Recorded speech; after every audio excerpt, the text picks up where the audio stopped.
This is Fiona Cuthbertson coming for the pod at a most exciting time in politics. We're now welcoming Lord Ahmad of Wimbledon to the hot seat. Lord Ahmad has been a minister in 4 different departments: the Foreign Office, Transport, the Home Office and DCLG, as well as a local councillor. So this gives him a real insight into what's going on. Welcome, Tarek. Thank you, Fiona. It's great to catch up with you. Absolutely. And before we get into what's going on at the moment, a bit of background about yourself would be amazing. So can you tell us a bit about your journey and how you got into politics? If I reflect back, I always say what are the sort of defining things which define me, my thinking. And undoubtedly, it was both family and faith. And you know that as someone, we were friends for a long time and still are, even though we probably see less of each other. But I think for myself, it was my father came here when the subcontinent was divided up between India and Pakistan, early 50s in Scotland, actually. He made his life there. But as my accent probably gives away, I'm not Glaswegian. I was born and brought up in London. But my parents instilled sort of a philosophy in all three of us, doing the right by yourself, by your family, by your faith. And that if you have faith in God and faith in yourself, everything is attainable and achievable. But actually, the greatest gain you got was for doing things from others. And that sort of inspired my father. He instilled himself in the community. He got himself registered at the local council. He used to help out in care homes. So he got to know the traditions and history of our country. He knew more about British history than others because he actually studied English literature to begin with up in Scotland. But he eventually qualified as an accountant. My parents got married in the early 60s, and that's when they moved down to London. I myself went to a local primary. I'm a born and bred Womble, as one of my former colleagues always used to describe me as. I went to a local Church of England primary school called Holy Trinity. From that, a place called Park House. And then I went to Rutledge. Interestingly enough, just as a sideline, that was where John Major went, and also Chris Wormold. So there's a few old ruts who've certainly been part of government, as well as other areas as well. After school, I did a degree in business management. I was a fast tracker with NatWest Group, so I'm a banker by profession. And I spent 20 years in the city, both in London and New York. But that's when the political bug caught me as well. And you and I will both remember that very well, our early days on the doorstep here in Merton. But I think one thing I just reflect on, I remember when I was starting my political journey, as you put it, 1994 is when I joined the Conservative Party. And at that time, as some will recall, it wasn't a great time to be a Tory. You know, we were tearing ourselves up over Europe. The whole issue was very much about the party. Is it going to succeed? Will it come through this turmoil? And I've always believed that as the oldest political party in the world, no matter how low an ebb we may reach, we'll get there. But the defining thing of what made me a Conservative, we often hear a lot being talked about values. You know, family and faith, I've already alluded to, serving the community, meritocracy, the free market. But also importantly is that you stand by the principles of the party. My mother and father were incredible. My father on my political journey said, Tarek, when you join a political party, don't join for its policy, join for its principles, because policies will change.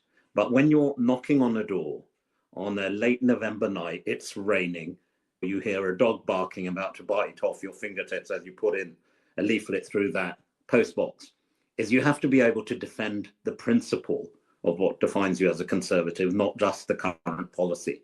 And then you contribute to how policies evolve.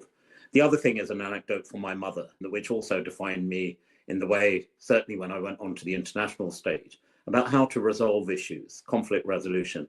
I went to, as I said earlier, to a Church of England school called Holy Trinity. You don't get much more Christian than that. One day I returned home and we had been studying Judaism. And I asked my late mother, God bless her soul, that, you know, Mum, here I am, a British-born Muslim by faith, going to a Christian school, learning about Judaism. What's this all about? Like any good mother, my mother gave me, I still remember very clearly, in the kitchen, a piece of toast, a glass of milk, sat me down, and she said, Tarek, darling, when we build a house, we lay down the foundations to a house. Got that? She said, after the foundations of that house, the walls are erected. And after the walls are erected, the roof of the house goes up. I got that all. And she said, as Muslims, we believe the foundation to our faith is Judaism. Without the foundations of Judaism, the walls of Christianity would not have been erected. And without the walls of Christianity, the roof of Islam would not have completed what we call the House of Abraham or the House of Faith. And then she expanded by saying other doors and windows represent other faiths and beliefs, but ultimately how we come together in a single house of humanity. And for me, that defined everything, that it's not about conflict resolution, comes from learning and respecting each other. Coming to the House of Faith, but the fact that there is an increased fracturing in all parts of politics now, locally and nationally. Why do you think that's happened? I think there's various reasons for that. We've allowed barriers to go up, walls to go up. I go back to my father's early journey. When he came here, his father, who was a teacher, said to him, be part of the community, learn the language, learn the culture, learn the history, and then be part of the community. But at the same time, be true to your faith and principles. So I think we lost all of that. It seems simple, but we've allowed communities, and I think this happened in the Blair years to begin with, where communities, and rightly so, we respect and indeed celebrate different faiths and cultures. But actually, there has to be a golden thread amongst all of this, is what unifies us, which is our phenomenal country. But I think we've slipped into this area where communities have become inward looking. We've allowed communities to slip into a very introvert perspective without facilitating the need for integration. I said I served in the Home Office, you said in your introduction. I was the Minister for Countering Extremism. The government I served in under David Cameron, we set up this particular role. I'm saddened, and I think the way forward for the current government is to recreate that role again, to look at what are the actual sources of extremism, which then fuel the kind of hate and venom we've seen, which unfortunately then fuels itself into this rise of anti-Semitism and anti-Muslim hatred. And I think when you go to some of the sources, part of it is technology-based. We've seen this happening more online, but also the Blair years really opened the door to extremist narratives to take root. And by that, I mean that because of our liberal openness, which I think we should defend to our core, that liberal openness meant there were unfortunately extremists, preachers who came from different parts of the world who used our very liberal laws to actually instill this fractious and divisive narrative, which unfortunately, in young minds, you've got children, I've got children, what they hear, what they see, what they learn, it fuels that kind of division. So I think we've got to learn. It goes back to schools, it goes back to homes. But I think there is a solution that needs to be found, and we need to find it now. And of course, we are increasingly fractured just in the fact that we're moving away from two-party politics, and there are an increased number of different parties, all representing more extreme sides of the story. And we just obviously had the local elections. We were on Merton Council together, as you mentioned, both winning the seats for the first time in 2002. Now, reform didn't make any headroad in Wimbledon as it goes in Merton, but what did you think of the result on the doorstep there? Well, the thing is, first of all, I think it's a sad tragedy, not just for the Conservative Party, but for the Labour Party, two great parties. And I think there is a need to look at a hard look at ourselves and who we are, what we stand for. It goes back to the principles of each respective party.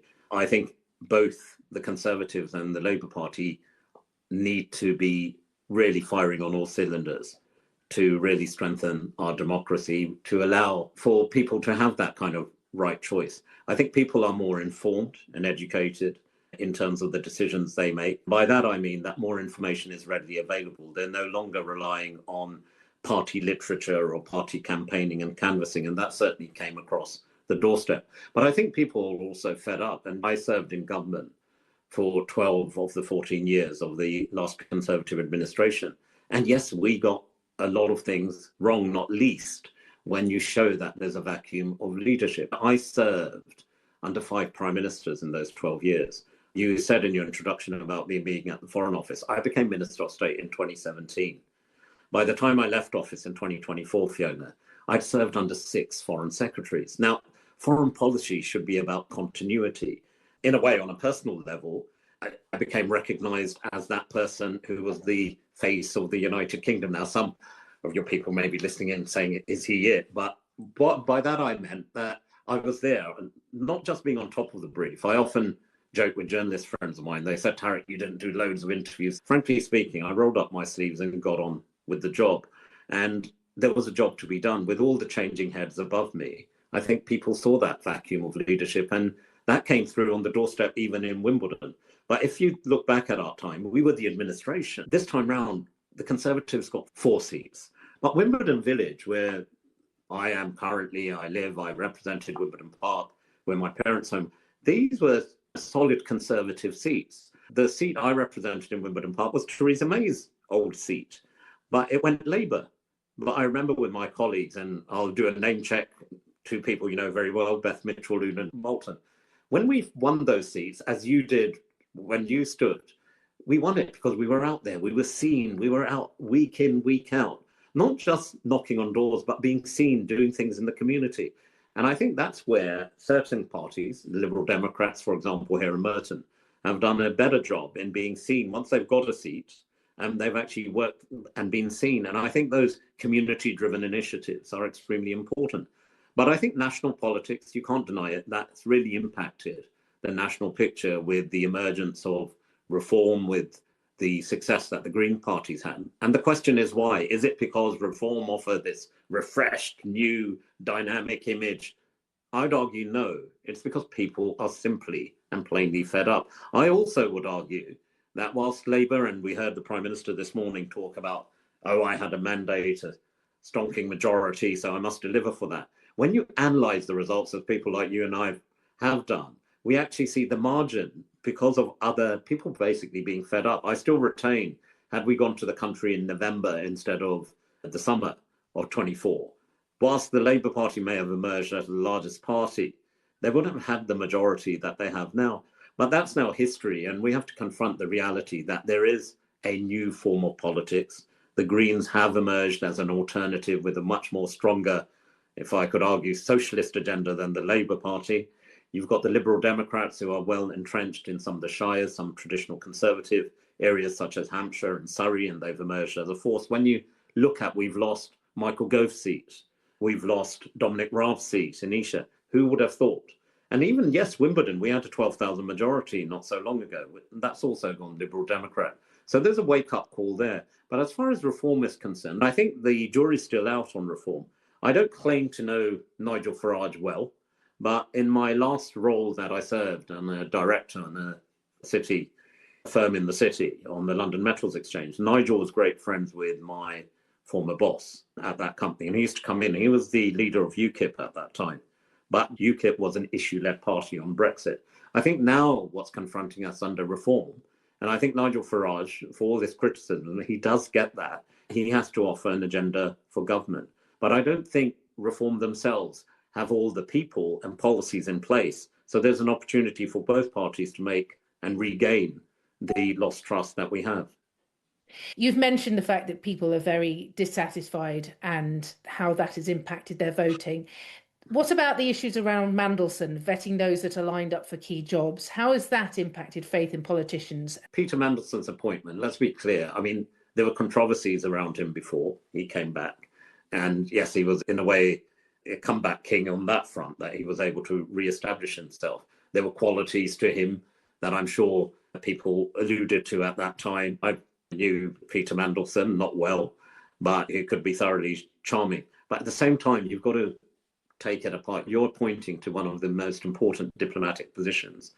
And I think, coming back to your question directly, this issue of trust was done because the buck stops with the person in charge. The buck stops with the person running the administration. And that person is the Prime Minister. And I listened very carefully to the select committees. I know people like Philip Barton extremely well. Ollie Robbins, I don't work with directly, but he was certainly serving in the Brexit department, worked very closely with Theresa May during her tenure as Prime Minister.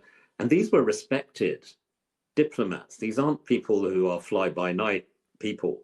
And at the same time, what you don't do is try and blame the civil servant, because they give advice, ministers decide. I alluded to my time in government. The one defining element of the relationship between political leaders giving direction and the civil service is respect. You respect the fact that these are individuals who are serving their department, not just to protect it, but actually to serve their country as well. And when it comes to our diplomatic corps, they do so as well. So whilst political appointments, and I believe that, have their place, careful vetting and processes which are put in place are there for a reason. And to my mind, I don't think they were followed. You talk about the fact that the buck stops with the Prime Minister on the issue of Peter Mandelson. The meltdown in Labour support has also been laid squarely at the feet of the Prime Minister. Do you think that's fair? Yes, I talked about the changing heads during my time in government. If you think about it, I think David Cameron resigned on principle. He was a person who wanted to remain. He took a decision within hours. I recall him telling me as he resigned from office. Theresa May, you and I know Theresa well. I've known Theresa since I'm 18. I think there are few people I've come across that not only do I say are friends, etc., but the sense of public duty, a principled level. I worked very closely with her professionally at the Home Office, and I saw what she delivered for close to 6 years there.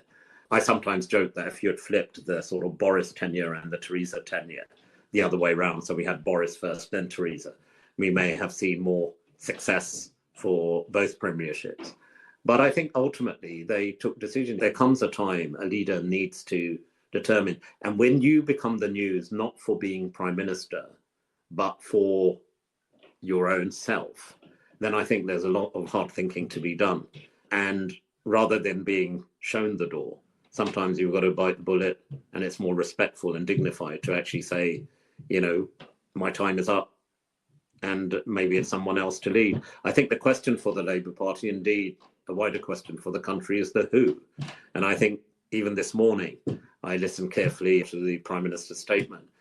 I thought maybe it had an extra shredded wheat. There was rhetoric there, but the substance was still lacking. And this question of Europe, closer at the heart of Europe, maybe a question if I was there is, how can you be at the heart of it if you're not a member of the European Union? It just would not happen. So you're explicitly saying that's your long-term target, which will mean rejecting the will of the British people as they voted during the referendum. You mentioned the speech that Keir Starmer did this morning and the fact that he said that Labour have got the big political decisions right and that they've stabilised the economy. But then also he said that essentially he understands why people don't feel that the Labour Party care for them. How can the two be said in the same speech? Surely they're opposites, aren't they? If they'd done so well, then people would be able to recognise that and there would be more faith in what they're actually trying to achieve. Yeah, and I agree with you. I mean, it's at total odds, the two statements. And that shows, again, sadly, that being in touch is recognising what the country is saying to you. Clearly, Labour will comprehensively reject it. When you see the inroads that parties like Reform have made, I think that sends a very strong message to both the Labour Party, yes, and to the Conservative Party as well. But I agree with you. I think they're total contradictions.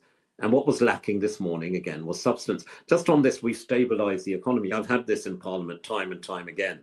Government spokespeople standing up and talking about Liz Truss and what happened to the economy. We had 2.5 years after that of another Prime Minister, Rishi Sunak. And actually, there was a sense of stability in the markets. But, our current debt ratio, GDP to debt, is about just under 100%. That's not what's needed. And what's happening more is the government is borrowing more. You can't actually spend more on debt and through debt get yourself out of the kind of pressures and challenges we see on the economy. You can't continue to spend on welfare to the extent you do. You need to have a low tax, and by that I mean a drastic kind of Thatcherite supply-side economic agenda, which would actually drive economic growth, which would get businesses investing in the UK and UK businesses staying in Britain. There are pressures, and it's all very well saying, oh, we're in two wars, Ukraine. The Ukraine war started under our watch. People forget Crimea. The UK at that time was one of the few countries that stood with Ukraine. And yes, that war is happening. I heard Prime Minister Starmer talking about, I did not go into Iran. I agree that going into these entrenched long-term foreign policy-driven wars is not the way forward. The world is changing. But how we got there to the position, it took a bit of a struggle. I think he himself, I don't think, was clear. And you've got to keep your allies with you. And a lot of these conversations, when it comes to diplomatic issues, is done privately, where you build relationships. We left some of our Gulf partners high and dry, thinking, what was the point of these agreements we signed across the Gulf in terms of protection? And with Iran, always been a challenge for the UK. I've personally experienced some of the challenges quite directly as the minister responsible for that part of the world.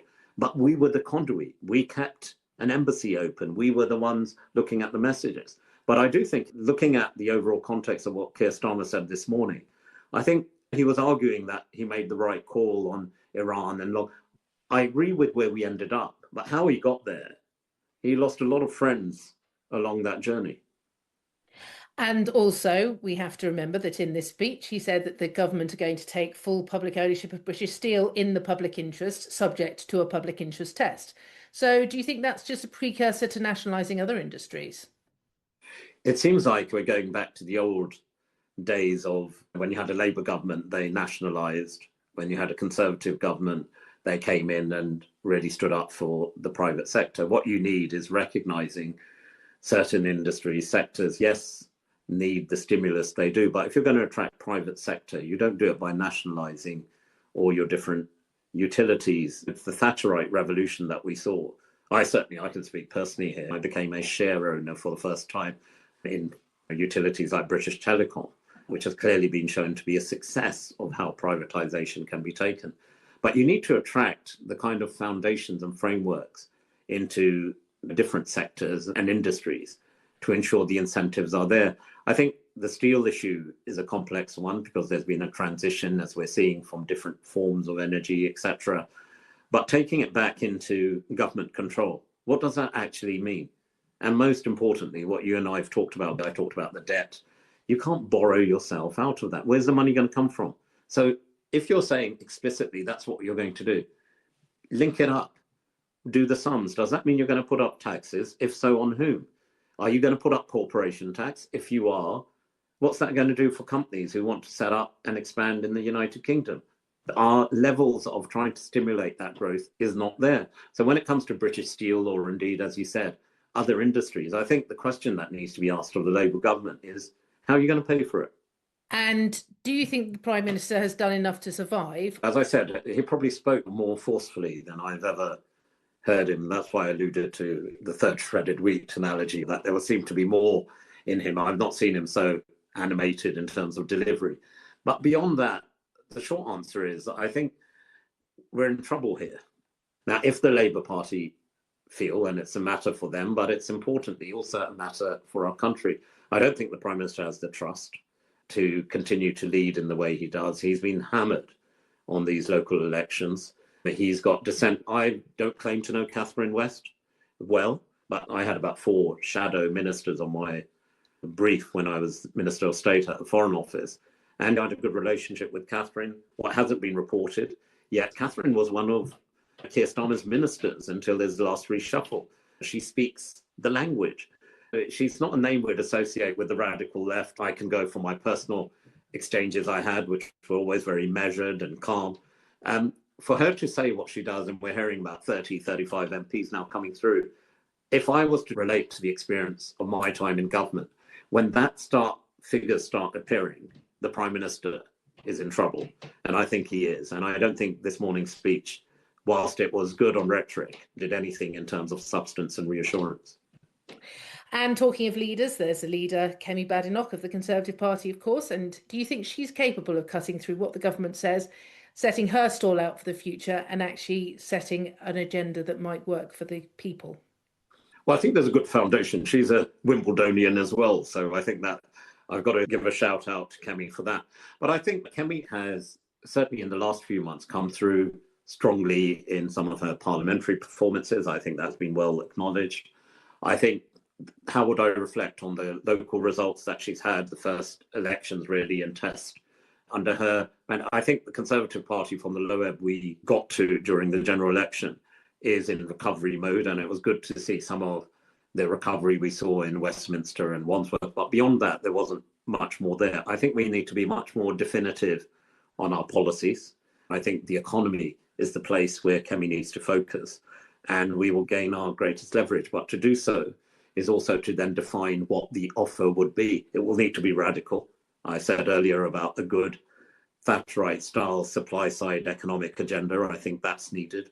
What would I do? I would create the incentives for business, for example, low corporation tax, but put in incentives for apprenticeship schemes that for those going into certain areas which need the social mobility and economic investment, more tax incentives for the private sector to invest, which will mean perhaps a lower form of tax. That's the agenda we need to argue on in terms of resetting the Conservative Party.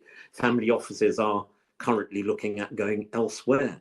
We're losing not just billionaires, but millionaires as well. That is not good for Britain. How do you get economic growth? How do you get the economy back on track? How do you restore confidence in our country if the people who are investing, including Brits, are going elsewhere? Thank you, Tarek, for coming to speak to us on Off the Cuff on this incredibly busy day. Thank you to the viewers. I hope you enjoyed listening to the podcast as much as we've enjoyed making it. If you want to come back, please do like and subscribe. There might be another one later on, so do please keep your eye on the YouTube channel. Take care. Thank you. Bye-bye.